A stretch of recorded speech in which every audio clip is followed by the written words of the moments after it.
Selamat datang kembali dalam pembahasan mendalam kita. Khusus untuk Anda, kali ini kita akan coba gali lebih dalam bab 2 dari sumber kita. Judulnya cukup, bikin mikir ya. Mundurnya pemikiran Kopernikus, hilangnya keberanian modern. Betul, judul yang kuat dan isinya memang menantang. Ya kan?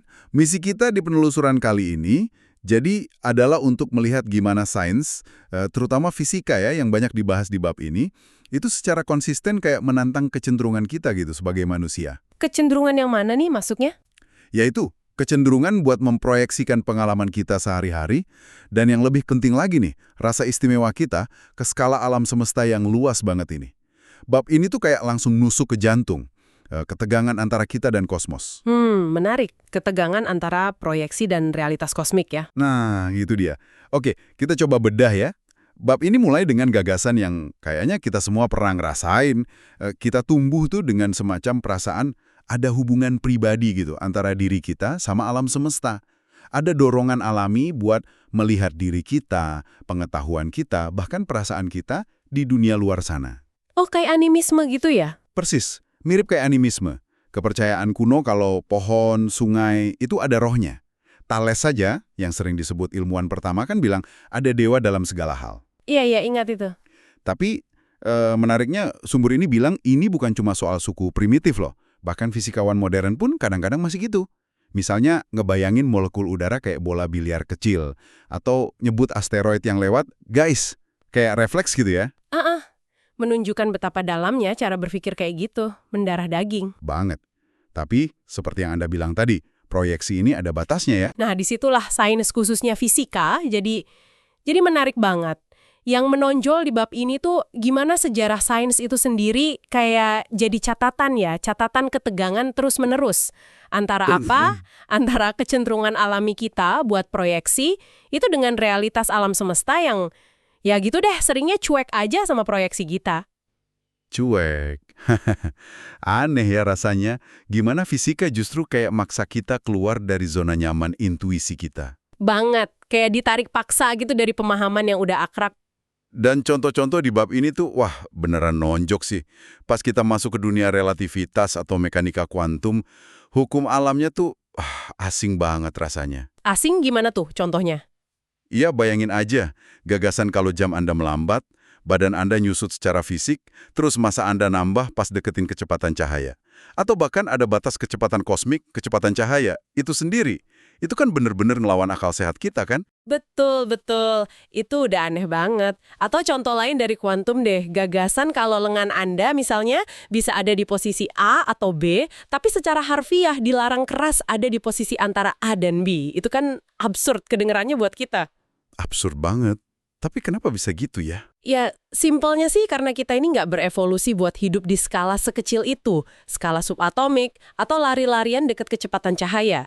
Alam semesta gitu ya, nggak punya kewajiban buat nurutin akal sehat kita yang kebentuk dari pengalaman yang ya ampun terbatas banget di sudut kecil kosmos ini.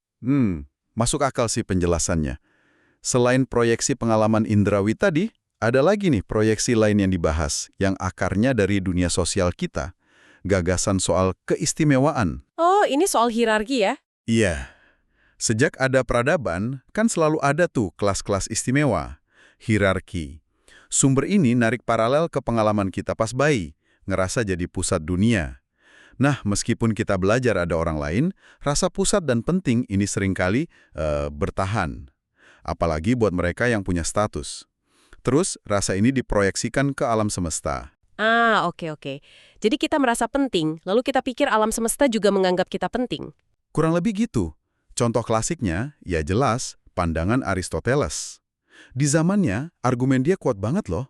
Bumi itu diam di pusat, sementara langit, matahari, bulan, planet, bintang itu gerak ngelilingin bumi tiap hari. Dan langit itu sempurna ya katanya? Iya, sempurna, abadi, dari materi surgawi khusus, quintessence itu. Beda banget sama bumi yang jadi tempatnya perubahan, kerusakan, ketidaksempurnaan. Sangat hierarkis pandangannya. Dikotomi langit bumi yang jelas banget. Terus datang Kopernikus. Nah, lalu datang Kopernikus di abad ke-15, ngebalikin semuanya. Dia bilang, bukan langit yang gerak, tapi bumi yang muter di porosnya. Dan yang lebih gila lagi, bumi dan planet-planet lain itu ngelilingin matahari. Wah, itu penurunan pangkat besar-besaran buat bumi ya. Banget. Dari pusat, jadi ya cuma salah satu planet aja. Sumber ini juga nyinggung. Ungkapan kita sehari-hari kayak nyebut bumi itu dunia, seolah cuma ada satu. Atau matahari terbit dan terbenam, itu tuh sisa-sisa linguistik dari cara pandang lama itu. Menarik ya, sisa-sisa bahasanya masih ada, dan Kopernikus sendiri sadar kan kalau idenya ini bahaya? Sadar banget. Makanya, karyanya baru terbit pas dia udah mau meninggal. Itu pun dikasih kata pengantar pengaman sama Osiander yang takut bakal ada reaksi keras. Kenapa bisa sebegitu berbahayanya sih? Cuma soal posisi planet kan? Jadi, nentang bumi sebagai pusat itu bukan cuma masalah astronomi, tapi udah masuk ke pelanggaran teologis. Bid'ah. Wow, jadi taruhannya tinggi banget ya, bukan cuma reputasi ilmiah. Bukan. Makanya implikasinya waktu itu luar biasa.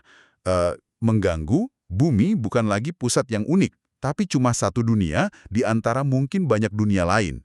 Dan kalau bintang-bintang itu matahari lain, mungkin punya planet sendiri juga. Wah, habis sudah status istimewa bumi. Bener-bener kehilangan tempat sentralnya. Dan sejak itu, kayak yang diurai di bab ini, kita tuh kayaknya terus-terusan dikecewain ya dalam pencarian posisi istimewa kita ini. Iya, kayak gak nemu-nemu gitu ya. Harapan kalau oke deh, minimal tata surya kita ada di pusat galaksi Bima Sakti, ternyata enggak, runtuh tahun 1920-an. Harapan kalau minimal galaksi kita pusat alam semesta, runtuh juga dengan kosmologi modern. Kan katanya nggak ada pusat di ruang 3 dimensi biasa, dan kalaupun ada kita jelas nggak di sana. Rasanya kayak alam semesta ini sengaja gitu ya, nggak galen tiap usaha kita buat ngerasa spesial secara kosmik. Mereka yang pengen banget peran sentral atau tujuan kosmik buat kita, ya terus-terusan aja dibuat kecewa. Dan perlawanannya keras loh. Sumber ini kan nyorot gimana selama 5 abad terakhir ada perlawanan sengit terhadap gagasan kalau posisi kita tuh nggak sentral. Ingat aja kasus Galileo. Iya, diancam siksaan sama gereja Katolik cuma karena dukung Kopernikus. Ngeri ya? Dan serangan terhadap keistimewaan manusia ini nggak berhenti di situ aja kan. Ada rentetan pukulan lain seiring majunya sains. Apalagi tuh? Misalnya, penemuan kalau bumi ini tua banget, sekitar 4,5 miliar tahun. Ini bikin sejarah manusia yang tercatat kurang dari 1/1000 sejarah bumi. Jadi, ya ampun singkat dan kecil banget. Bukan cuma di skala ruang, tapi juga waktu. Jadi kita ini cuma sekelibatan aja ya dalam sejarah panjang bumi? Bisa dibilang gitu. Dan pertempuran soal usia bumi ini, kata sumbernya, masih lanjut sampai sekarang loh. Contohnya kaum kreasionis di AS yang menafsirkan teks suci secara harfiah, mereka masih ngotot usia bumi cuma ribuan tahun. Masih ada ya ternyata? Terus apa lagi bukulannya? Terus datang Darwin dan Wallace, evolusi lewat seleksi alam. Ini nunjukin kalau kita tuh bukan ciptaan terpisah yang istimewa, tapi nyambung di pohon kehidupan sama semua makhluk lain. Ini yang bikin banyak orang tersinggung, karena dianggap punya nenek moyang sama kera itu ya. Nah, itu dia. Banyak yang nggak terima. Sumber ini bahkan spekulasi. Ada akar psikologis yang dalam di balik penolakan ini. Mungkin kita enggan gitu ngadepin sifat instingtif atau hewani dalam diri kita. Menarik juga spekulasinya. Kenapa itu penting katanya? Menurut sumber, penting di era nuklir ini, di mana insting teritorial atau agresi kita kalau nggak terkendali bisa fatal akibatnya. Rasa nggak nyaman pas lihat monyet di kebun binatang, bisa jadi itu tanda peringatan kalau kita masih nolak bagian dari diri kita itu. Wah, itu. Sudut pandang yang menarik sekaligus agak bikin merinding ya. Ngaitin ketidaknyamanan lihat primata sama potensi bahaya eksistensial kita. Provokatif banget. Terus ada lagi? Ada lagi. Dari Einstein, relativitas khusus. Salah satu inti utamanya kan nggak ada kerangka acuan yang istimewa atau absolut. Posisi kita, kecepatan kita, percepatan kita, nggak ada yang spesial secara fundamental di mata hukum fisika. Justru karena nggak spesial itu, alam semesta jadi bisa dipahami ya? Tepat. Paradoks yang menarik kan, alam semesta jadi bisa dipahami karena kita nggak istimewa. Dan sumber ini juga nyatet, Einstein sendiri kan sangat menentang gagasan keistimewaan di ranah sosial politik. Mungkin nyambung tuh pandangan fisikanya sama pandangan sosialnya. Bisa jadi ya.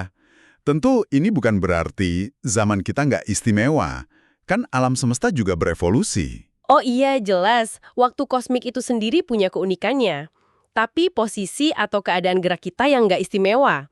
Nah, semua penurunan pangkat ini akhirnya ngebawa kita ke medan pertempuran ideologis lain yang masih panas nih sekarang. Di mana wawasan Kopernikus dalam arti luas soal hilangnya keistimewaan kita itu ditantang lagi. Medan pertempuran apa lagi nih? Kali ini terkait argumen klasik buat buktiin adanya Tuhan. Argumen dari desain. Argument from design. Oh, argumen jam saku itu ya? Yang terkenal banget. Iya, itu dia. Analoginya kan gitu. Anda jalan di pantai, nemu jam saku rumit. Dibuka, lihat roda gigi, per, presisi banget kan. Anda tahu kan nggak mungkin benda serumit ini muncul gitu aja kena angin sama ombak. Pasti ada pembuat jamnya. Oke, logis sejauh itu. Nah, terus argumennya lanjut. Sekarang lihat organisme hidup. Bahkan bakteri deh yang simpel aja. Itu jauh lebih rumit dari jam saku manapun. Bukankah kerumitan biologis ini juga nunjukin adanya pembuat jam yang cerdas? Gitu kira-kira. Iya sih, kedengaran meyakinkan ya analoginya. Terus gimana sanggahannya? Nah, disinilah Darwin dan Wallace masuk lagi dengan penjelasan alternatif. Evolusi lewat seleksi alam. Kerumitan dan keindahan dunia biologis, adaptasi makhluk hidup yang luar biasa, itu bisa muncul secara bertahap tanpa perlu perancang ilahi yang campur tangan langsung di tiap langkah. Tanpa perancang. Gimana caranya? Syaratnya ada 3. Variasi acak dalam keturunan, mutasi genetik, terus ada tekanan seleksi dari lingkungan, siapa yang cocok dia bertahan dan beranak pinak, dan yang paling penting, waktu yang panjang banget, miliaran tahun. Jadi kuncinya di waktu yang sangat panjang itu ya? Betul. Kalau alam semesta atau bumi ini umurnya cuma ribuan tahun, ya nggak mungkin evolusi bisa hasilin kerumitan kayak gini. Tapi karena kita tahu umurnya 4,5 miliar tahun, nah ada cukup waktu buat proses coba-coba evolusi ini bekerja. Oke. Argumen desain ini kan juga dipakai buat tata surya ya? Kayak yang dibilang Newton. Iya betul, Isaac Newton, si genius itu, kan berhasil dijelasin gerak planet pakai hukum gravitasi universal yang elegan. Tapi sumber ini nunjukin kalau Newton sendiri percaya ada aspek tata surya yang butuh campur tangan ilahi. Aspek yang mana tuh? Dia lihat keteraturan orbit planet, semua gerak di bidang yang hampir sama, arah revolusi dan rotasinya sama, itu bukti desain. Sebaliknya, orbit komet yang kayaknya acak bisa datang dari mana aja, dia anggap itu tanda kalau Tuhan perlu sesekali nyetel ulang sistem biar nggak kacau. Jadi keteraturan dan ketidakteraturan dua-duanya dianggap bukti campur tangan Tuhan ya sama Newton. Ironisnya gitu. Tapi disinilah kita lihat lagi gimana pemahaman sains berkembang. Kant dan Laplace kemudian ngusulin hipotesis nebula surya. Nebula surya, itu yang soal awan gas itu bukan sih? Iya, betul. Idenya, tata surya itu kebentuk dari awan gas dan debu raksasa yang muter, terus jadi pipih kayak piringan karena rotasi. Nah, dari piringan inilah planet-planet terbentuk. Dan itu ngejelasin keteraturan orbitnya. Cak itu kemungkinan besar bukan kondisi awal. Mereka mungkin awalnya kebentuk di piringan yang sama juga. Tapi terus kelempar keluar gara-gara gravitasi planet-planet raksasa kayak Jupiter.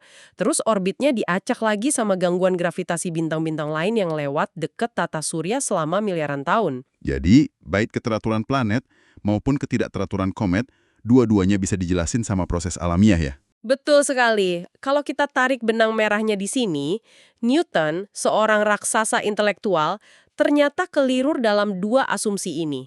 Dia melihat pola dan kekacauan sebagai bukti campur tangan ilahi, padahal keduanya bisa dijelasin pakai hukum fisika yang sama dalam kerangka waktu yang panjang. Ini pelajaran penting banget ya. Kalau sekelas Newton aja bisa salah tafsir soal desain di alam, apalagi kita. Makanya kita harus hati-hati banget sebelum buru-buru nyimpulin ada perancang cuma karena kita lihat pola atau kerumitan. Perlu kerendahan hati intelektual. Setuju. Dan ini nyambung ke pertempuran terkini yang dibahas di bab ini. Prinsip antropik. Pendekatan yang kedengarannya menarik, tapi sumber ini jelas nganggapnya bermasalah ya. Iya, ada kritik tajam di situ. Idenya prinsip antropik ini kan intinya bahwa hukum-hukum dan konstanta fisika di alam semesta kita ini kayaknya disetel pas banget gitu supaya kehidupan, khususnya manusia, bisa muncul. Contohnya banyak ya. Misalnya usia alam semesta 14 miliar tahun. Katanya pas banget sama waktu yang dibutuhin buat bintang generasi awal bikin elemen berat, terus matahari kita terbentuk, terus evolusi di bumi hasilin kita. Argumen antropiknya bilang, ya iyalah segitu. Kalau beda, kita nggak bakal ada di sini buat ngukurnya. Nah, itu yang disebut argumen ex post facto sama sumber ini. Argumen yang dibuat setelah fakta diketahui. Kayak, ya jelas saja kita ngamatin kondisi yang memungkinkan kita ada. Kan kalau kondisinya nggak memungkinkan, kita nggak bakal ada buat ngamatin. Agak muter-muter ya logikanya. Iya sih, kayak nanya kenapa air pas banget bentuknya sama gelas. Ya karena air ngikutin bentuk wadahnya. Contoh lain yang sering disebut, hukum gravitasi yang persis kuadrat terbalik 1R2. Katanya, kalau beda dikit aja, orbit planet nggak stabil. Jadi apa hukum ini harus gini biar kita ada? Atau nilai konstanta gravitasi G. Kalau G lebih kecil, katanya cuma ada bintang katai merah redup. Planet harus deket banget biar anget, tapi nanti terkunci pasang surut. Jadi satu sisi panas banget, sisi lain dingin banget. Nggak cocok buat kehidupan katanya. Jadi nilai G ini pas buat kita. Atau kenapa muatan elektron sama proton persis sama besarnya? Kalau beda dikit, atom nggak netral, nggak stabil, materi kompleks kayak kita nggak bisa terbentuk.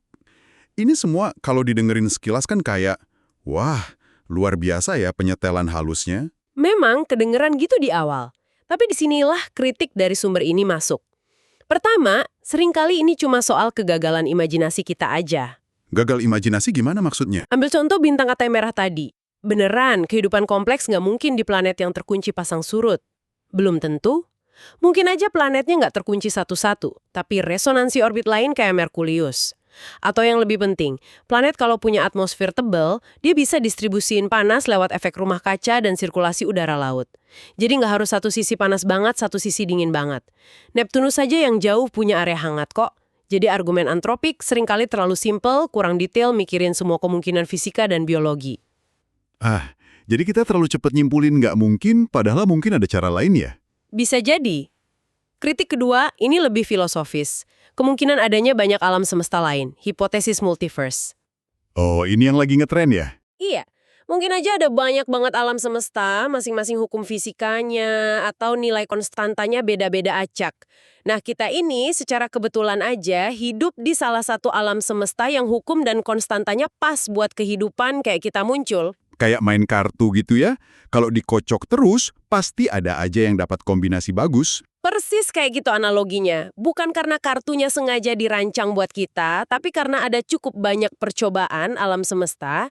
Sumber ini ngelihat argumen multiverse dan prinsip antropik ini sendiri sebagai medan di mana harapan dan ketakutan kita diproyeksikan lagi ke fisika fundamental yang belum kita paham betul, mirip kayak debat zaman Kopernikus soal posisi bumi dulu.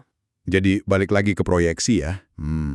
Sumber ini juga nyinggung implikasi filosofis dari versi kuat prinsip antropik kan, yang bilang alam semesta ini sengaja dibuat khusus buat manusia. Iya, itu ada konsekuensi yang cukup berat. Gimana tuh? Kalau kita terima premis itu, terus gimana kalau manusia amit-amit hancurin diri sendiri pakai nuklir misalnya?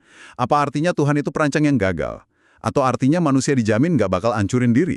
Yang kedua ini kan bisa bahaya, jadi fatalisme. Santai aja main nuklir, toh kita pasti selamat. Pertanyaan yang sulit dijawab ya, dan nunjukin rumitnya narik kesimpulan teologis dari fisika. Ini nyambung bagus ke penutup bab ini, yang pakai metafora puisi. Iya, puisi Rupert Brooke, Heaven. Yang nyeritain ikan ngebayangin surga ideal versi ikan. Penuh air, lumpur, makanan ikan. Satir tapi kena banget ya? Kena banget. Metafora sempurna buat seluruh tema bab ini.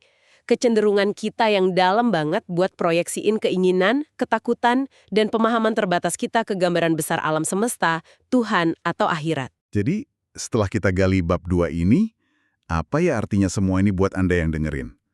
Kita udah lihat gimana sains, pelan-pelan tapi pasti, kayak terus nurunin pangkat manusia dari posisi sentral dan istimewa yang dulu kita bayangin.